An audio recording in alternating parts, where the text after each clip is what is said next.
अल्हम्दुलिल्लाहि रब्बिल आलमीन वस्सलातु वस्सलामु अला सय्यिदिल मुरसलीन अम्मा बाद फ़ाऊज़ु बिल्लाहि मिनश शैतानिर रजीम बिस्मिल्लाहिर रहमानिर रहीम अस्सलातु वस्सलामु अलैका या रसूलल्लाह व अला आलिका व अस्हाबिका या हबीबल्लाह अस्सलातु वस्सलामु अलैका या नबीयल्लाह व अला आलिका व अस्हाबिका या नूरल्लाह। अमीर अहले सुन्नत खां क़ज़ा नमाज़ुनि जे बारे में सुवाल जवाब। दुआए जानशीरे अमीर अहले सुन्नत। ए अल्लाह पाक जेको भी मुकम्मल रिसालो अमीर अहले सुन्नत खां क़ज़ा नमाज़ुनि जे बारे में सुवाल जवाब पढ़ी या ॿुधी वठे उन जी का भी नमाज क़ज़ा न थिए ऐं उन जी बेहिसाब मग़फ़िरत फ़रमा।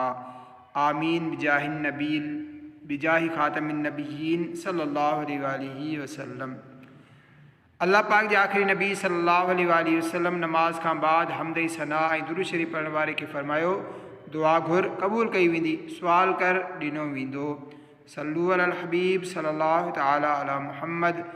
सुवाल बे नमाज़िन जे लाइ कहिड़ियूं कहिड़ियूं वईदूं आहिनि, इरशाद फ़रमायो। जवाब बे नमाज़िन जी सभ खां वॾी बदनसीबी हीअ आहे त उहो अल्लाह पाक ऐं उन जे रसूल सल्लल्लाहु अलैहि वसल्लम जो नाफ़रमान आहे। अल्लाह पाक कुरान करीम में कई मक़ामनि ते नमाज जो हुक्म फ़रमायो आहे, पर ही उन हुक्म खे अमली जामो नाहे पाराए रहियो। अहिड़ी तरह प्यारे आका सल्लल्लाहु तआला अलैहि वसल्लम भी बेशुमार हंधनि ते नमाज जो हुक्म ॾिनो आहे, पर ही उन हुक्म खे अमली तौर ते नाहे अपनाए रहियो। त हीअ उन जी बदबख़्ती ऐं बदनसीबी आहे जेको ॼाणे वाणे करे हिकु नमाज़ तर्क कंदो त उन जे लाइ जहन्नम जो मख़सूस दरवाज़ो आहे जंहिं मां जहन्नम में दाख़िल कयो वेंदो। आला हज़रत रहमतुल्लाह ताला अलैह फ़रमाइनि था जेको नमाज क़ज़ा कंदो आहे त उहो 1000 साल जहन्नम जे अज़ाब जो हक़दार आहे। बहरहाल मुसलमान खे हर हाल में नमाज क़ाइमु रखणु घुरिजे। बेनमाज़ी इंसान कहिड़े कम जो, ॿारनि बल्कि घर जे तमामु माण्हुनि खे नमाज जी तलक़ीन कंदो रहणु घुरिजे। जेकॾहिं उहे नथा पढ़नि तॾहिं बि उन्हनि खे चवणु यानी नेकी जी दावत जो सवाब त मिलंदो, पिणु बार बार चवणु ऐं सम्झाइण सां इंशा अल्लाहुल करीम नमाज जी तौफ़ीक़ बि मिली ई वेंदी। असां पहिरियां ब्लैक बोर्ड ऐं खुलियल हंधनि ते लिखियलु ॾिसंदा हुआसीं त नमाज क़ाइमु कयो। हीअ ॾिसी ॾिसी करे नमाज जो ज़हन बणिजंदो हो त नमाज निहायत अहम आहे, उनखे तर्क न करणु घुरिजे। ऐं हक़ीक़त बि इहा ई आहे त नमाज तमामु निहायत अहम आहे। तंहिं करे असां ॻाल्हि ॻाल्हि ते नमाज जो तज़किरो कंदा रहूं त ॿुधण वारे खे तरग़ीब मिलंदी रहे। ईअं हू नमाज़ी बणिजी वेंदा ऐं इंशा अल्लाहुल करीम मस्जिदूं बि आबाद थींदियूं। सुवाल छा क़ज़ा उम्री ज़रूरी आहे? जवाब क़ज़ा उम्री फ़र्ज़ आहे। जंहिं जूं नमाज़ूं क़ज़ा थी वियूं उन जी तौबा जी सूरत इहा ई आहे त उहो तौबा करण सां गॾोगॾु उन जी तलाफ़ी बि करे, यानी जेकी नमाज़ूं क़ज़ा थियूं आहिनि उहे सभु जूं सभु अदा बि करे। सुवाल क़ज़ा उम्री कहिड़ी नमाज़नि जी हूंदी आहे? जवाब क़ज़ा उम्री सिर्फ़ु फ़र्ज़ ऐं वितर जी हूंदी आहे त ईअं हिकु ॾींहं जूं 20 रकातूं बणिजनि थियूं। 2 फ़र्ज़ फज्र जी नमाज़, 4 फ़र्ज़ ज़ुहर जी नमाज़, 4 फ़र्ज़ असर जी नमाज़, 3 फ़र्ज़ मग़रिब जी नमाज़ जा, 4 फ़र्ज़ इशा जी नमाज़ जा ऐं 3 वितर। सुन्नतुनि ऐं नफ़िलनि जी क़ज़ा नाहे हूंदी। सुवाल क़ज़ा नमाज़ ॾींहं में कहिड़े वक़्तनि में पढ़ी सघूं था?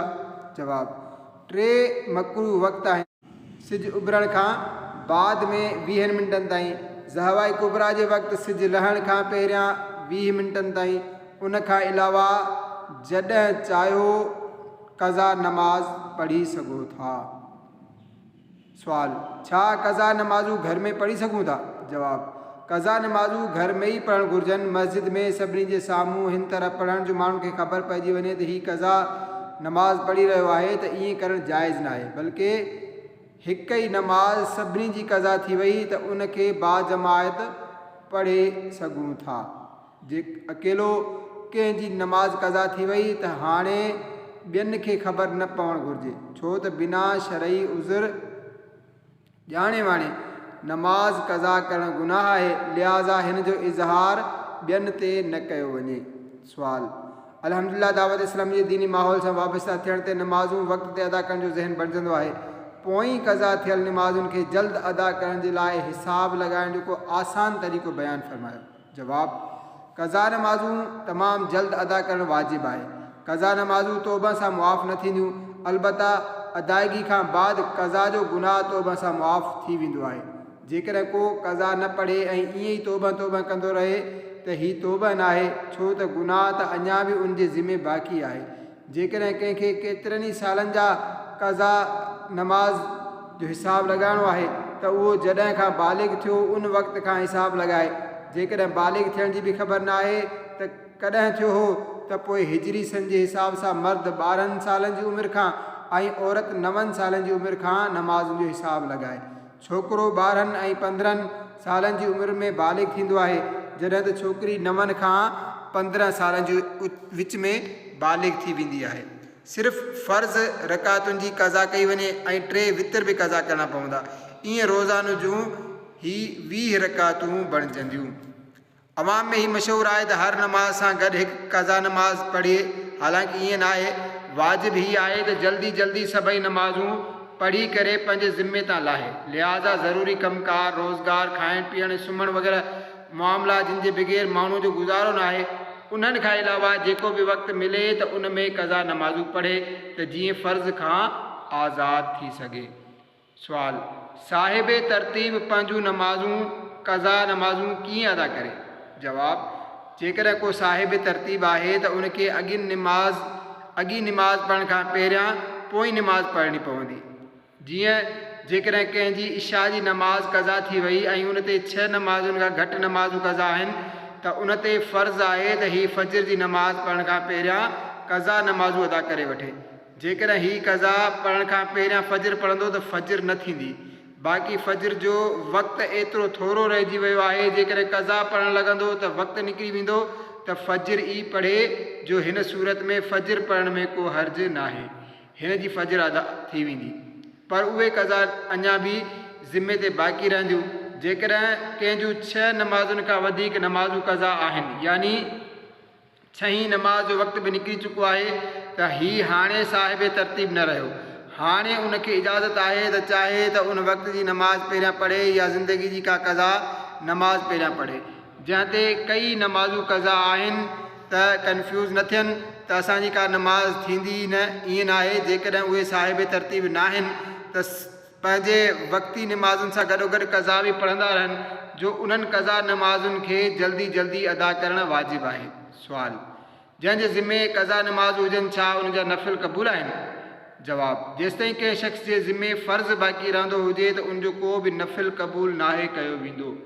जीअं आला हज़रत मौलाना शाह इमाम अहमद रज़ा ख़ान अलैहि रहमतुर्रहमान पंहिंजे मशहूरु किताब फ़तावा रज़विया शरीफ़ जी जिल्द 10 सिफ़े 179 ते नक़ल फ़रमायो आहे त जॾहिं अमीरुल मोमिनीन हज़रत सिद्दीक़ अकबर रज़ी अल्लाह ताला अन्हु जी नज़र जो वक़्तु आयो त अमीरुल मोमिनीन फारूक आज़म रज़ी अल्लाह ताला अन्हु खे घुराए करे फ़रमायाऊं, ए उमर, अल्लाह पाक खां डिॼजांइ ऐं ॼाणे छॾ त अल्लाह पाक जा कुझु कम ॾींहं में आहिनि जो उन्हनि खे राति में कयो त क़बूल न फ़रमाईंदो, ऐं कुझु कम राति में आहिनि जो उन्हनि खे ॾींहं में कयो त क़बूल न थींदा।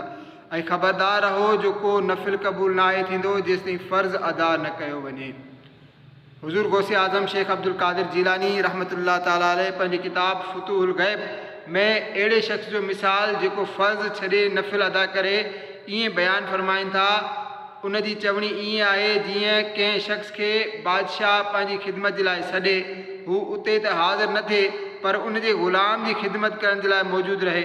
वधीक फ़रमाईंदा, जेकॾहिं फ़र्ज़ु छॾे करे सुन्नत ऐं नफ़िल में मशगूल थींदो, ही क़बूल न थींदा ऐं ख़्वार ज़लील थींदो। हज़रत शेखुल शुयूख इमाम शुहाबुल मिल्लत वद्दीन सुहरवर्दी रहमतुल्लाह ताला अलैह अवारिफ़ शरीफ़ में हज़रत ख़वास रहमतुल्लाह ताला अलैह खां नक़ल फ़रमाइनि था, असांखे ख़बर पहुती आहे त अल्लाह पाक को नफ़िल क़बूल न आहे फ़रमाईंदो एसि ताईं जो फ़र्ज़ु अदा कयो वञे।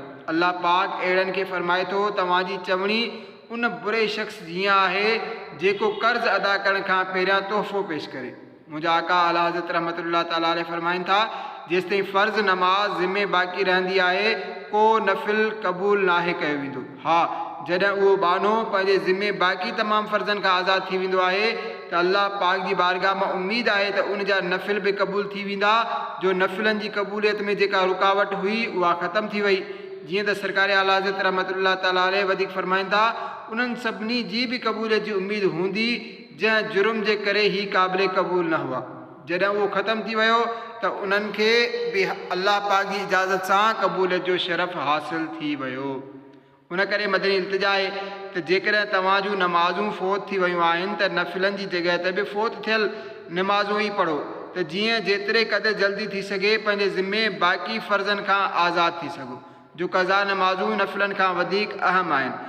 सदर शरिया बदर तरीक़ा हज़रत अल्लामा मौलाना मुफ्ती मोहम्मद अमजद अली आज़मी रहमतुल्लाह ताला अलैहि फरमाइनि था, क़ज़ा नमाज़ूं नफ़िलनि खां अहम आहिनि, यानी जंहिं वक़्तु नफ़िल पढ़ंदो आहे उन्हनि खे छॾे करे उन्हनि जे बदिले क़ज़ा पढ़े जो वरी ज़िम्मा थी वञे। बाक़ी तरावी ऐं 12 रकातूं, 2 फजर जूं 2 सुन्नतूं, ज़ुहर जूं 6 सुन्नतूं, मगरिब जूं 2 सुन्नतूं, इशा जूं 2 सुन्नतूं, सुन्नत मौक़दा न छॾे। खलील मिल्लत हज़रत अल्लामा मौलाना मुफ्ती खलील ख़ान बरकाती रहमतुल्लाह ताला अलैहि इन हवाले सां फरमाइनि था, उहा उम्मीद लॻाए रखे त मौला पंहिंजे ख़ासि करम सां क़ज़ा नमाज़ुनि जे ज़िमन में उन्हनि नफ़िलनि जो सवाब बि पंहिंजे ग़ैब जे ख़ज़ाननि मां अता फ़रमाए जिन जे वक़्तनि में ही क़ज़ा नमाज़ूं पढ़ियूं वयूं। सुवाल, को शख़्स नापाक हुजे ऐं उनखे यादि न रहे त उहो नापाक आहे, उन हालत में नमाज़ूं पढ़ी वरितियूं त उन्हनि नमाज़ुनि जो छा हुकुम आहे? जवाब, नापाकी यानी गुस्ल फ़र्ज़ हुजण जी सूरत में पढ़ियूं वेंदड़ नमाज़ूं थियूं ई न, उन्हनि खे ॿीहर पढ़णु ज़रूरी आहे। जेकॾहिं वक़्तु निकिरी चुको आहे त फ़र्ज़नि जी क़ज़ा करे ऐं वितर में ईअं थियो आहे त उन जी बि क़ज़ा करे, सुन्नत ऐं नफ़िल जी क़ज़ा न आहे। सुवाल, जेकॾहिं सफ़र जे दौरान क़ज़ा अदा करणी हुजे त पूरी पढ़ंदासीं या कसर? पिणु असर ऐं फजर जूं क़ज़ा नमाज़ूं असर ऐं फजर जे अज़ान थियण खां पहिरियां पढ़ी सघूं था या अज़ान खां बाद पढ़ंदासीं? जवाब, जेकॾहिं नमाज़ सफ़र में क़ज़ा थी त चाहे सफ़र में अदा करे या हज़र यानी पंहिंजे शहर में कसर ई पढ़णी पवंदी, छो त उहा नमाज़ कसर ई क़ज़ा थी हुई। ईअं ई जेकॾहिं हज़र में नमाज़ क़ज़ा थी त चाहे सफ़र में अदा करे या हज़र में पूरी पढ़णी पवंदी। फजर ऐं असर जी क़ज़ा नमाज़ पढ़ण जे लाइ फजर ऐं असर जी अज़ान थियणु ज़रूरी न आहे, न ई फजर ऐं असर जो वक़्तु हुजणु ज़रूरी आहे, बल्कि हुकुम हीअ आहे त जेतिरो जल्दी थी सघे क़ज़ा नमाज़ूं अदा करे वठे।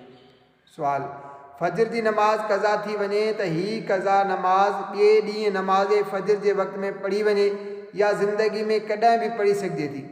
पिणु छा फजर जी क़ज़ा नमाज़ सां गॾोगॾु उन जूं सुन्नतूं बि पढ़णियूं पवंदियूं?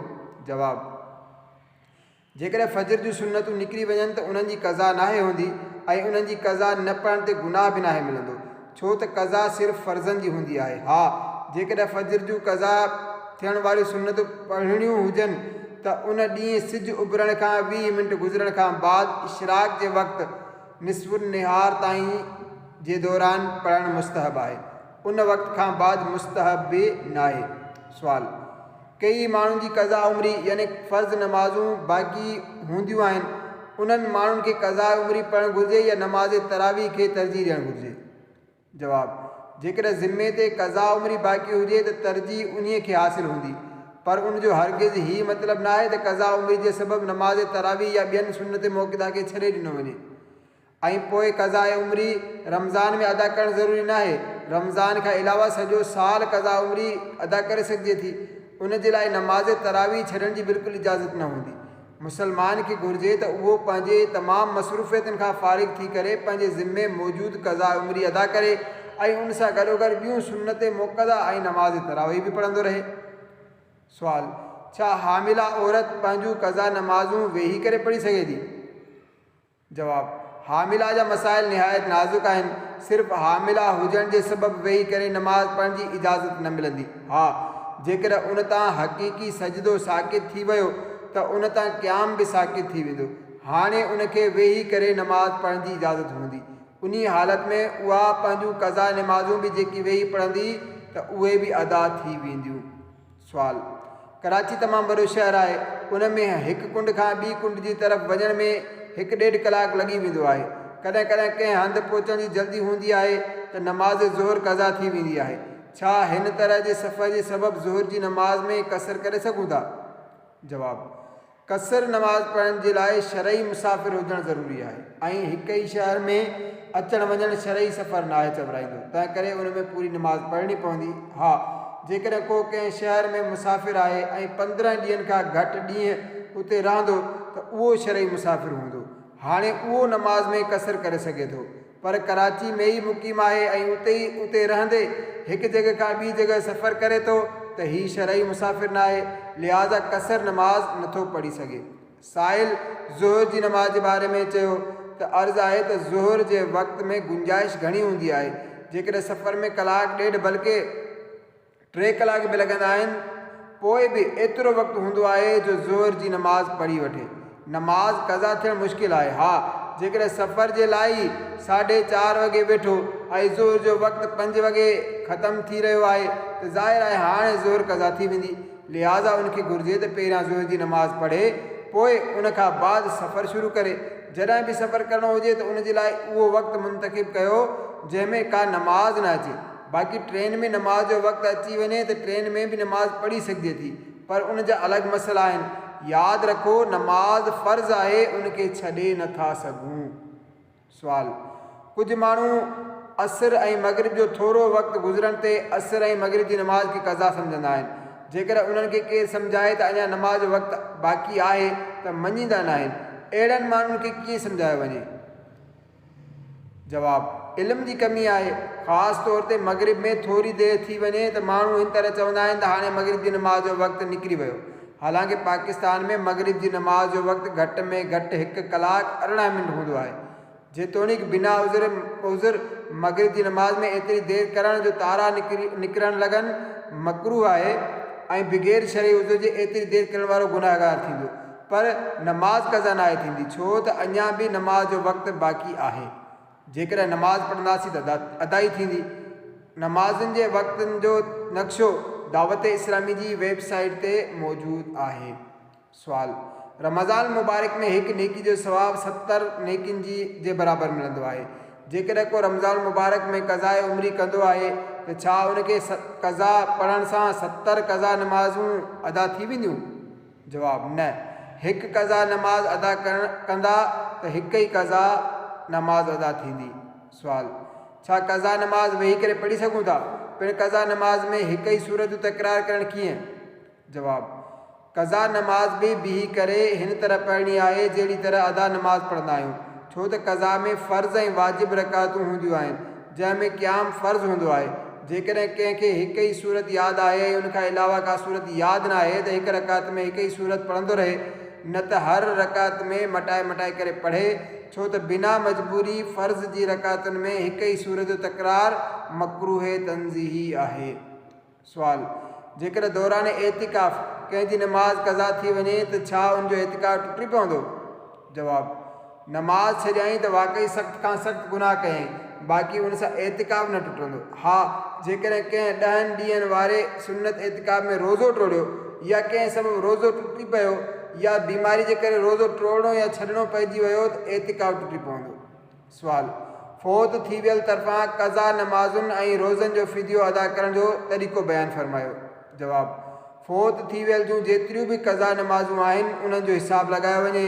हाणे जेकॾहिं सॼी उमिरि नमाज़ूं न आहिनि पढ़ियूं त जॾहिं बालिग़ थियो उन वक़्त खां हिसाबु लॻारायो। हीअ बि मालूम न हुजे त कॾहिं बालिग़ थियो त मर्द 12 साल ऐं औरत जो 9 साल जी उमिरि खां हिसाबु लॻायो वञे। हीअ हिसाबु हिजरी सन जे एतबार सां लॻाइणो पवंदो, ईस्वी साल जे हिसाब सां न, छो त ॿिन्ही में फ़र्क़ु आहे। इस्लामी तमामु मामलात हिजरी साल जे हिसाब सां थींदा आहिनि। बदकिस्मती सां मुसलमाननि जो हिजरी जी तरफ़ तवजो ई न आहे। हिजरी साल खे फारूकी साल बि चयो वेंदो आहे, छो त अमीरुल मोमिनीन हज़रत उमर फारूक आज़म रज़ी अल्लाह ताला अन्हु जन हिजरी साल खे बाक़ाइदा जारी फ़रमायो हो। जेकॾहिं उनखे इस्लामी साल चऊं तॾहिं बि दुरुस्त आहे। बहरहाल, फ़ौत थी वियल जी उमिरि सां हिन तरह क़ज़ा नमाज़ूं ऐं रोज़नि जो हिसाबु लॻायो वञे। हिसाबु लॻाइण खां बाद मिसाल तौरु 1000 ॾींहंनि जूं क़ज़ा नमाज़ूं बणजनि थियूं। हाणे रोज़ानो जूं हूअं त 5 नमाज़ूं आहिनि, पर वितर जो बि फिदियो ॾियणो पवंदो, त ईअं हिकु ॾींहं जा 6 फिदिया बणजंदा। अहिड़ी तरह मिसाल तौरु 1000 फिदिया बणिजी वेंदा। हाणे हिकु फिदिये जी मिक़दार हिकु सदक़ाए फ़ितर आहे जेको असां रमज़ान में ॾींदा आहियूं। मिसाल तौरु हिन साल 1444 हिजरी में 320 रुपया यानी 2023 में 320 रुपया आहे, जॾहिं त खजूर ऐं किशमिश जे हिसाब सां वधीक बणिजे थी। हाणे जेकर कणिक जे रक़म जी हिसाब सां मिसकीननि खे अदा कंदासीं त कणिक जो हिसाब लॻाइणो पवंदो, ऐं खजूर ऐं किशमिश जो हिसाब लॻाईंदासीं त उनजो हिसाब ॿियो बणिजंदो। हाणे जेकर एतिरी रक़म न आहे त उन में हीले जी बि गुंजाइश आहे। मिसाल तौरु उन वटि 1000 फिदिये जी रक़म आहे, उहा रक़म फिदिये जे तौर ते कंहिं शरई फ़क़ीर खे ॾिए, शरई फ़क़ीर उन रक़म ते कब्ज़ो करण खां बाद तोहफ़े जे तौर ते उहा रक़म उनखे वापसि मोटाए ॾिए, ऐं उहो कब्ज़ो करण खां बाद ॿीहर उन शरई फ़क़ीर खे फिदिये में उहा रक़म ॾिए, त हिन तरह 7 भेरा करण सां 7000 फिदियनि जी अदायगी थी वेंदी। सॼी उमिरि जी रोज़नि जो हिसाब लॻाइण में जंहिं रमज़ान जा 29 ॾींहं हुजनि यकीनी मालूम हुजे त उनखे 29 शुमार कयो वञे।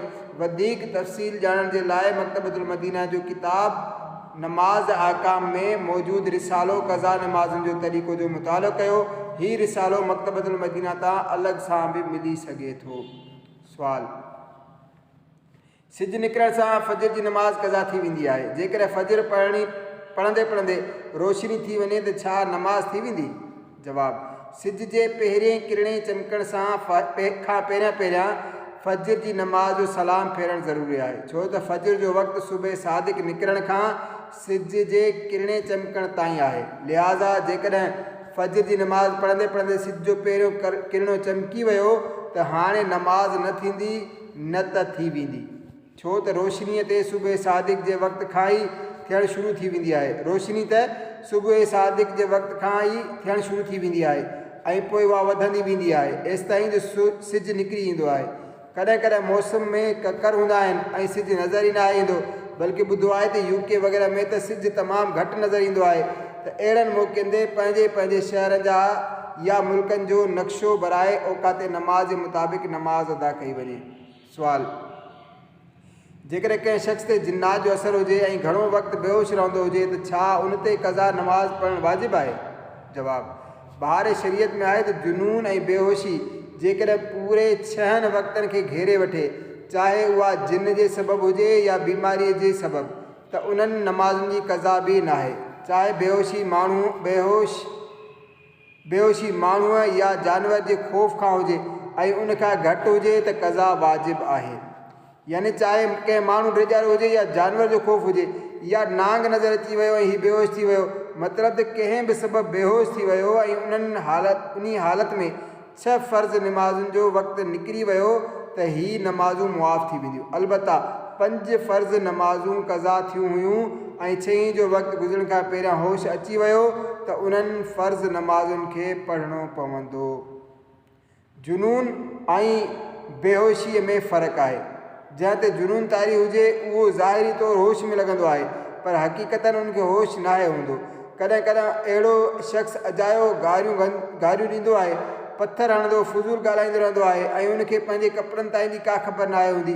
अहिड़े खे माण्हू चरियो चवंदा आहिनि, जॾहिं त उहो शख़्स जंहिं ते बेहोशी तारी हुजे उहो त जागी ई न आहे रहियो हूंदो, बेहोश पियो हूंदो आहे। मथे जेको बयानु कयो वियो उहो उन्हनि ॿिन्ही जे लाइ ई आहे, यानी उहो शख़्स जंहिं ते जुनून तारी हुजे ऐं उहो जेको बेहोश हुजे।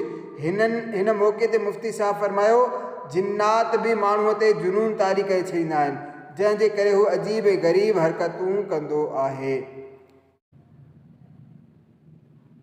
जुम्मतुल विदा जे ॾींहुं क़ज़ा नमाज़ जे बारे में ग़लतफ़हमी।